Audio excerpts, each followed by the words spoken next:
نحمده ونصلي على رسوله الكريم اما بعد فاعوذ بالله من الشيطان الرجيم بسم الله الرحمن الرحيم رب اشرح لي صدري ويسر لي امري واحلل عقدة من لساني يفقهوا قولي الله اکبر کبیرا والحمد للہ کثیرا وسبحان اللہ بکرۃ واصیلا اللہ اکبر اللہ اکبر اللہ اکبر وللہ الحمد اللہ اکبر واجل اللہ اکبر علی ما ہدانا اللہ اکبر کبیرا اللہ اکبر کبیرا اللہ اکبر واجل اللہ اکبر وللہ الحمد۔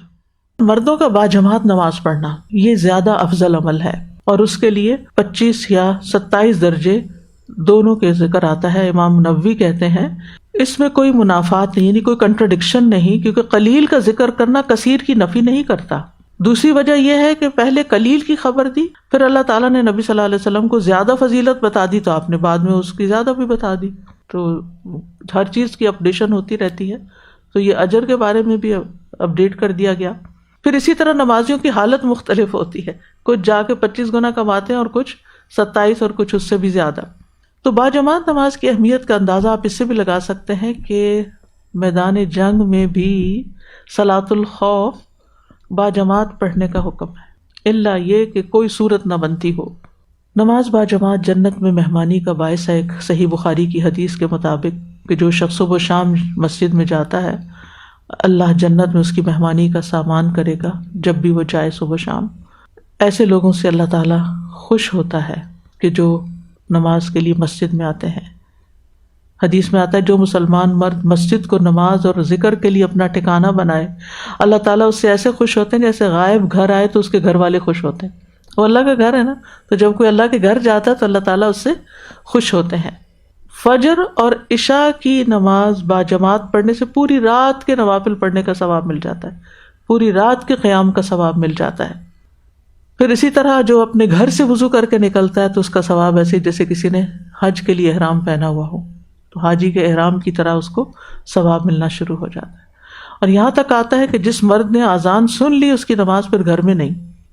اس کے بعد نماز کے سلسلے میں، بہترین نماز کے سلسلے میں چوتھی چیز ہے کہ نوافل میں سے جو نماز گھر پڑھی جائے وہ زیادہ بہتر ہے۔ یعنی ویسے فرض نماز مردوں کے لیے مسجد بہتر ہے اور نوافل گھر میں بہتر ہے، اور ان نوافل اور سنت مؤکدہ دونوں چیزیں اس میں آ جاتی ہیں۔ یعنی فرض نماز مسجد میں پڑھ کے واپس آ کر، یہ الگ بات ہے کہ عید کی نماز ہو یا صلاۃ الکسوف خسوف ہو، استسقاء کی نماز ہو، یہ نفلی نمازیں ہیں لیکن یہ جماعت سے باہر ہی پڑھی جائیں گی، یہ گھر میں نہیں ہوتی مردوں کی۔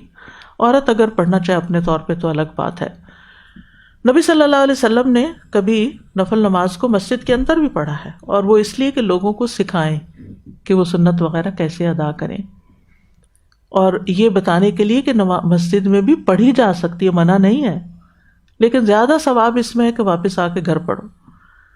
اور اس کی حکمت کیا ہے؟ صحابہ کہتے ہیں کہ اس میں ایک حکمت یہ بھی ہے کہ اس سے ریاکاری کا بھی ازالہ ہوتا ہے، کیونکہ مسجد میں اگر آپ زیادہ نوافل کریں، زیادہ نوافل پڑھ رہے ہوں تو لوگ دیکھ رہے ہوتے ہیں کہ اچھا یہ تو اتنی لمبی نماز پڑھتا ہے، تو وہ ایک ریاکاری کا خوف بھی ہوتا ہے۔ اور پھر ویسے بھی یہ کہ جب گھر میں انسان نماز پڑھتا ہے تو گھر میں رحمت اور برکت آتی ہے، اور گھر سے شیاطین بھاگتے ہیں، تو گھروں کو بھی مسجد بنا لینا چاہیے اور اللہ کے ذکر سے آباد کرنا چاہیے، اور خاص طور پر سنت نماز گھر میں ادا کی جائے۔ اور مسجد جانے سے پہلے نبی صلی اللہ علیہ وسلم گھر میں 2 رکعت نماز ادا کر لیتے تھے، یعنی اذان اور نماز کے بیچ کی جو ہوتی ہے۔ ہاں مسجد میں جاتا ہے انسان تو پھر تحیۃ المسجد ہوتے ہیں، اگر ٹائم کم ہے تو اس وقت انسان جو سنت نماز اگر اس کے رہتی ہے وہ اور تحیۃ المسجد دونوں کی نیت اکٹھی بھی کر سکتا ہے۔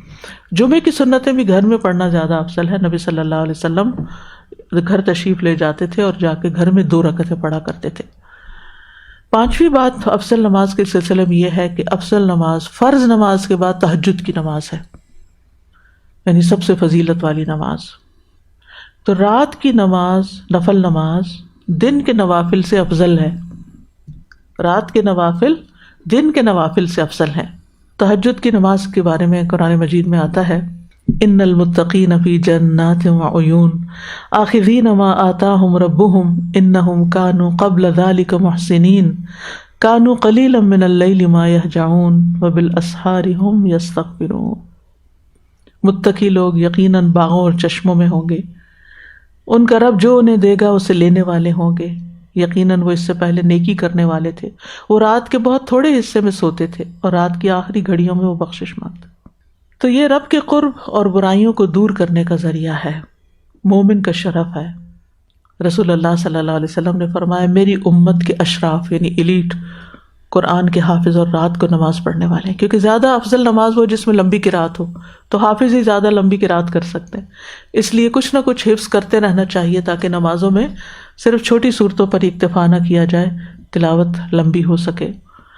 پھر تہجد کا وقت دعاؤں کی قبولیت کا وقت بھی ہے، آسمانوں کے دروازے کھلتے ہیں، اللہ تعالیٰ آسمانی دنیا پہ نزول فرماتے ہیں اور خود پکارتے ہیں بندوں کو کہ ہے کوئی جو مجھ سے دعا کرے تو میں اس کی دعا قبول کروں، جو کوئی مجھ سے مانگے تو میں اسے عطا کروں، جو بخشش مانگے تو میں اس کو بخش دوں. پھر اسی طرح یہ رات کی نماز سلامتی سے جنت میں داخل ہونے کا ذریعہ ہے. جنت کے خوبصورت گھروں کے وارث ہوں گے راتوں کو نماز پڑھنے والے.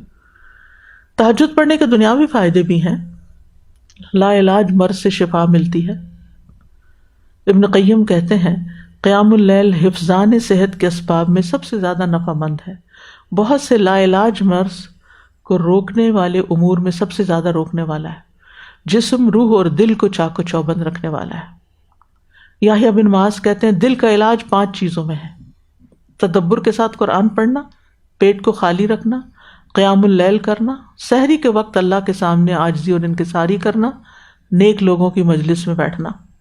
تہجد پڑھنے والوں کے دل میں ایک عجب طرح کی خوشی ہوتی ہے، کیونکہ انہوں نے اپنے رب، اپنے محبوب کی خاطر اپنی نیند قربان کی ہوتی ہے. امام ابن قیم یہ بھی کہتے ہیں 4 چیزیں رزق کو کھینچ لاتی ہیں: قیام اللیل، سحری کے وقت استغفار کی کثرت، صدقہ کرتے رہنا اور دن کے شروع اور آخر میں اللہ کا ذکر کرنا.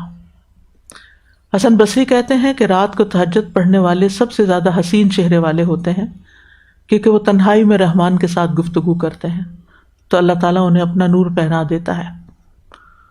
سعید بن مسیب کہتے ہیں ایک آدمی رات کو نماز پڑھتا ہے تو اللہ تعالیٰ اس کے چہرے پر نور بنا دیتا ہے اور نور کی وجہ سے ہر مسلمان اس سے محبت کرتا ہے.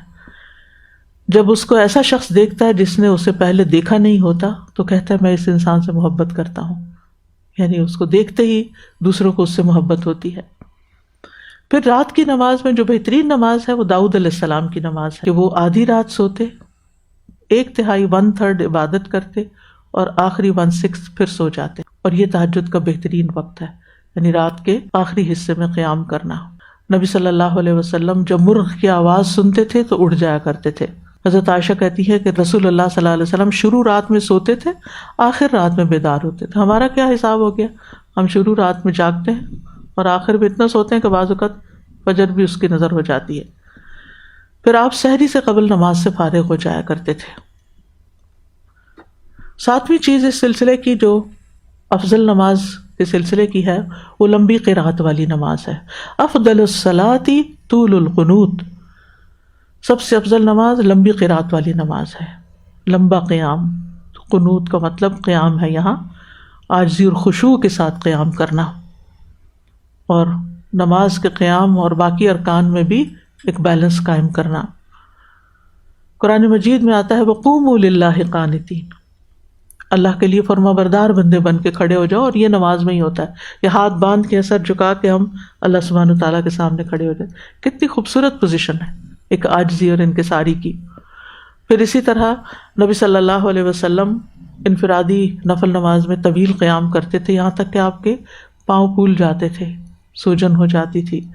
لیکن باجماعت نماز بہت لمبی نہیں کرواتے تھے کہ دوسروں کو تکلیف نہ ہو. فجر کی نماز ضرور لمبی ہوتی تھی، کبھی 60 سے 100 آیات بھی اس میں ہوتی تھی. لیکن نماز ظہر اور عصر کی قرات جو ہے وہ چھوٹی ہوتی تھی، 30 آیات کی مقدار کے برابر پڑھتے تھے، اور آخری رکعتوں میں 15 آیات کی مقدار کے مطابق. عصر کی پہلی 2 رکعتوں میں 15 آیات کے مطابق اور آخری 2 میں اس سے آدھی 7 آیات. اب دیکھ لیجئے کون سی آیتیں، کون سی صورتیں اس میں فٹ آتی ہیں. پھر مغرب کی نماز میں آپ نے سورۃ طور بھی پڑھی، والمرسلات عرفا بھی پڑھی، یعنی کہ بالکل چھوٹی صورتیں نہیں، تھوڑی لمبی صورتیں بھی آپ نے پڑھی، اور بعض کا سورۃ الانفال تک بھی پڑھی کہ جو تقریباً نصف جز بن جاتی ہے. عشاء کی نماز جو تھی اس میں آپ صلی اللہ علیہ وسلم نے حضرت معاذ بن جبل کو کہا تھا کہ تم لوگوں کو والشمس وضحاها اور سبح اسم ربک الاعلی اور اقرا باسم ربک الذی خلق اور واللیل اذا یغشی پڑھا کرو. آپ یہ بھی کر سکتے ہیں کہ جتنا آپ کو قرآن مجید حفظ ہے اس کو تقسیم کر لیں ایک ہفتے پر. اگر زیادہ حفظ ہے، تھوڑا حفظ ہے تو 2 دنوں میں 3 دنوں میں تقسیم کر لیں اور سارے کی ریویژن کر لیا کریں. یہ بہترین طریقہ ہے نمازوں پہ قرآن کو یاد رکھنے کا، اور اس طرح توجہ بھی رہتی ہے جب آپ بدل بدل کے صورتیں پڑھتے ہیں. بعض اوقات آپ نے ایک ہی آیت کی بار بار تکرار بھی کی، یعنی اگر آپ نماز پڑھ رہے ہیں اور کسی ایک آیت کے پڑھتے ہوئے آپ کے دل پہ اثر ہو گیا تو آپ اس کو ریپیٹڈلی بھی پڑھ سکتے ہیں. پھر اسی طرح سجدے بھی لمبے ہوں تو بہتر ہے، اور جتنی انسان کی کوالٹی نماز کی اچھی ہوگی اتنا ہی اس کا اجر و ثواب زیادہ ہوگا. پھر 8ویں چیز اس سلسلے کی نمازوں کے سلسلے میں یہ ہے، افضل نماز میں یعنی وقت پہ نماز ہو گئی، تہجد کی نماز ہو گئی، مسجد کی نماز ہو گئی. پھر اس کے بعد فجر کی 2 سنتوں کا بھی بہت شرف ہے. رسول اللہ صلی اللہ علیہ وسلم نے فرمایا فجر کی 2 رکعتیں دنیا اور جو کچھ اس میں ہے اس سے بہتر. یعنی دنیا کی کتنی ہی چیزیں ایسی ہیں کہ جن کو حاصل کر لینے کی انسان کو خواہش ہے. تو کسی بھی چیز سے جب آپ دیکھیں دنیا میں سے کسی بھی چیز کو کہ یہ زیادہ بہتر ہے تو اس وقت کیا تمنا کریں، یا اس وقت سوچے کہ فجر کی سنتیں اس سے بھی بہتر ہیں. کیونکہ بہت سے لوگ پھر صرف نمازوں پہ جب آ جاتے ہیں، فرض نمازوں پہ آ جاتے ہیں، سنتیں چھوڑ دیتے ہیں، تو ان کے لیے بہت بڑی موٹیویشن بھی ہے.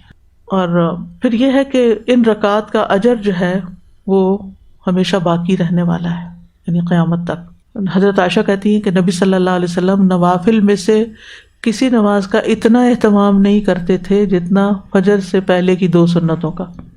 سفر میں بھی نہیں چھوڑتے تھے، ہر حال میں یہ 2 سنتیں ادا کرتے تھے.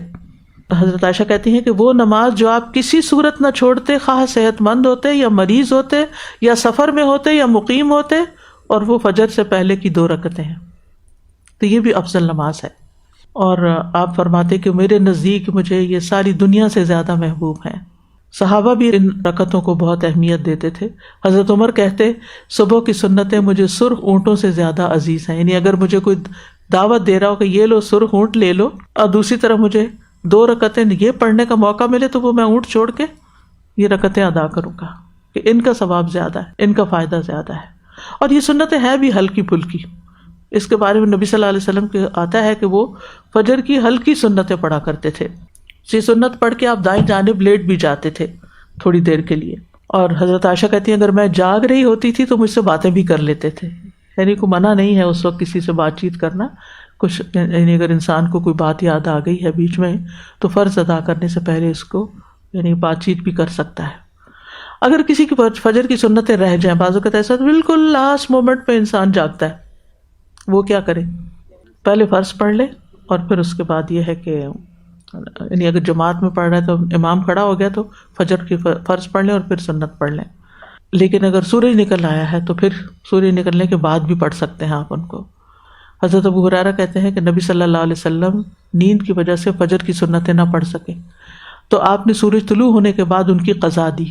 یہ بھی ایک عمل اس لیے ملتا ہے کہ ہم سب انسان ہیں نا، تو پھر بہت گلٹ ہو جاتی ہے کہ ہم نے بہت بڑا جرم کر لیا، لیکن کوئی بات نہیں، انسان ہے، جان بوجھ کے نہیں کیا، ہو گیا نا اگر، تو اب کیا کمپنسیٹ کر لو. سورج نکلا، نکلنے کے بعد جو اشراق کا وقت ہوتا ہے اس میں پہلے آپ یہ سنتیں ادا کریں، بعد میں آپ اشراق کے نوافل ادا کر لیں.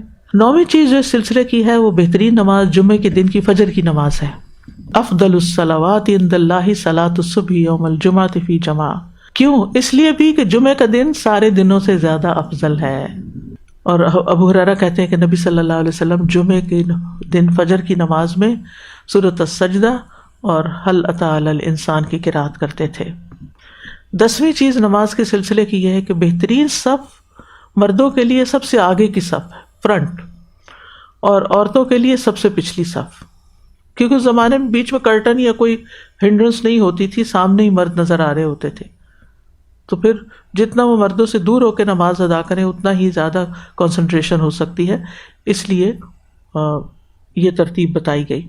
اور ویسے بھی پہلی صف کی بڑی اہمیت ہے. رسول اللہ صلی اللہ علیہ وسلم نے فرمایا پہلی صف والوں پر اللہ عز و جل اپنی رحمت نازل فرماتا ہے اور فرشتے ان کے لیے دعا کرتے ہیں. اور obviously پہلی صف میں جانے کے لیے آپ کو پہلے جانا پڑے گا مسجد میں، کیونکہ وہ جلدی فل ہو جائے گی. اور یہ نہیں کرنا چاہیے کہ گئے آپ سب سے دیر میں ہیں اور آپ پھلانگتے ہوئے لوگوں کی گردنیں اور تکلیف دے کر اور لوگوں کو زبردستی الگ کر کے اور ان کے بیچ میں کھڑے ہو جائیں کہ مجھے افضل نماز پڑھنی ہے اور سب سے زیادہ ثواب کمانا ہے، تو یہ طریقہ ٹھیک نہیں ہے۔ نبی صلی اللہ علیہ وسلم نے فرمایا لوگوں کو اگر یہ پتہ چل جائے کہ آذان اور صف اول میں کتنا ثواب ہے، یعنی کھڑے ہونے کا ثواب کتنا ہے، تو وہ اپنے لیے قرعہ اندازی کریں اور اس کے سوا کوئی چارہ نہ پائیں، یعنی سارے کے سارے ہی پہنچ جائیں، کوئی بھی پیچھے نہ رہے۔ پھر اسی طرح یہ کہ پہلی صف پوری کرنی چاہیے۔ کچھ لوگ جلدی جانا ہوتا ہے ان کو تو وہ پہلی صف تک نہیں آتے، حالانکہ جگہ ہوتی ہے، تو اسے پورا کر لو اور پھر اس کے بعد پچھلی صف میں، کیونکہ آپ نے فرمایا جو لوگ ہمیشہ صف اول سے پیچھے رہتے ہیں اللہ انہیں جہنم میں بھی پیچھے کر دے گا۔ پیچھے رہتے رہتے انسان پیچھے ہی باہر ہی نکل جاتا ہے، آؤٹ ہو جاتا ہے۔ تو جو لوگ امام کے قریب ہوں وہ زیادہ بہتر ہے نماز ادا کرنے میں، اور سمجھدار لوگوں کو امام کے قریب ہونا چاہیے، کیونکہ دوسرے لوگ پھر بچے وغیرہ اگر کھڑے ہو جائیں وہ ہنسنا شروع کر دیں یا کوئی مسچف کرے تو امام کی نماز میں خلل ہو سکتا ہے۔ ویسے بھی مجلس میں آگے بیٹھنے والوں کا اجر و ثواب جو ہے وہ زیادہ ہے پیچھے کی نسبت، اور پھر یہ کہ جمعہ کے دن بھی امام کے قریب بیٹھنے کا ثواب زیادہ ہے۔ رسول اللہ صلی اللہ علیہ وسلم نے فرمایا جس نے جمعہ کے دن غسل کرایا، اول وقت میں آیا، خطبے میں شروع سے حاضر رہا، پیدل چل کے آیا، سوار ہو کر نہ آیا، یعنی پارکنگ دور کی، امام سے قریب ہو کے توجہ سے خطبہ سنا، خطبے کے دوران فضول حرکت نہ کی، یعنی انگلیاں چٹکانا، کھجانا، ادھر ادھر دیکھنا، اسے ہر قدم کے بدلے 1 سال کے عمل یعنی 1 سال کے روزے اور قیام کا ثواب ملے گا۔ اتنا بڑا اجر ہے۔ لیکن بہت سے مرد حضرات خطبہ تو مس ہی کر دیتے ہیں، بس نماز میں جا پہنچتے ہیں، یا 1 رکعت بھی پالے ہو تو کہتے ہیں وہ حدیث میں آتا ہے نا 1 رکعت بھی مل گئی تو نماز ہو گئی۔ اصل بات یہ نہیں کہ نماز ہو گئی، اصل بات یہ ہے کہ ہم نے اس سے کمایا کیا لے کر ہے، کتنا پروفٹ کمایا۔ 11ویں چیز اس سلسلے کی یہ ہے کہ نماز میں نرم کندھوں والے جو ہیں وہ بہترین لوگ ہیں۔ نرم کندھوں والے سے مراد یہ ہے کہ جب ان سے مطالبہ کیا جائے آگے ہو جاؤ، آرام سے ہو جاتے، اشارہ ہی کافی ہوتا ہے ان کو، ساتھ جڑ جاؤ، پیچھے ہو جاؤ، آگے ہو جاؤ۔ اور اسی طرح نماز میں دوسرے نمازیوں کی رعایت کرنے والے۔ صحیح صف نماز کا حسن ہے، اور جماعت کی نماز میں صف جو ہے وہ نماز کا حصہ ہے، یعنی اس کی درستگی، تو صف کو پورا کرنا چاہیے، اور جو صف ملاتا ہے اللہ تعالیٰ اس کو ملاتا ہے، اور جو صف توڑتا ہے اللہ اسے توڑ دیتا ہے۔ دلوں کی درستگی کا انحصار بھی صفوں پر ہے، اور صفیں نہ بنانے کا نقصان کیا کہ شیطان ان میں گھومتا پھرتا ہے، نماز میں ڈسٹرب کرتا ہے۔ تو اس سے یہ بھی پتہ چلتا ہے کہ انسان کو دوسروں کے ساتھ نرمی سے پیش آنا چاہیے، چاہے وہ نماز کے اندر ہی کیوں نہ ہو۔ اور عاجزی اختیار کرنے والے بندے اللہ تعالیٰ کو زیادہ پسند ہے، ان کی عزت اس کے یہاں زیادہ۔ من تواضع للہ رفعہ اللہ۔ پھر اسی طرح یہ کہ اس شخص پر آگ حرام ہے جو لوگوں کے قریب رہنے والا نرم اور آسان ہے، یعنی جس سے معاملہ کرنا آسان ہے، جو آسانی سے بات مان جاتا ہے، آسانی سے عذر قبول کر لیتا ہے، آسانی سے معذرت قبول کر لیتا ہے، یعنی آسانیاں پیدا کرتا ہے، لوگوں کی زندگی مشکل نہیں کرتا۔ اور یہ بھی ہے کہ ایک دوسرے سے ہمیں روگردانی نہیں کرنی چاہیے، اور ایک دوسرے کے بات پہ توجہ بھی دینی چاہیے، اس کی بات سننی چاہیے، یعنی یہ نہیں کہ کوئی بات کر رہا ہو تو آپ اس کی طرف دھیان ہی نہ دیں۔ تو نرمی اور توجہ یہ سب مومن کے اچھے اخلاق میں سے ہیں۔ اور ہمیں دعا بھی کرنی چاہیے، ربنا اغفر لنا ولاخواننا الذین سبقونا بالایمان ولا تجعل فی قلوبنا غلا للذین آمنوا۔ اللہ ایمان والوں کے لیے ہمارے دل میں کسی قسم کا کوئی غل نہ ہو، کوئی بدگمانی نہ ہو، نفرت نہ ہو، بغض نہ ہو، جو عام الفاظ میں چڑ نہ ہو، ان کی کمزوریوں کوتاہیوں کو معاف کرتے جائیں، دلوں کو صاف رکھے۔ اوکے، سبحانک اللہم و بحمدک، اشہد ان لا الہ الا انت، استغفرک و اتوب الیک۔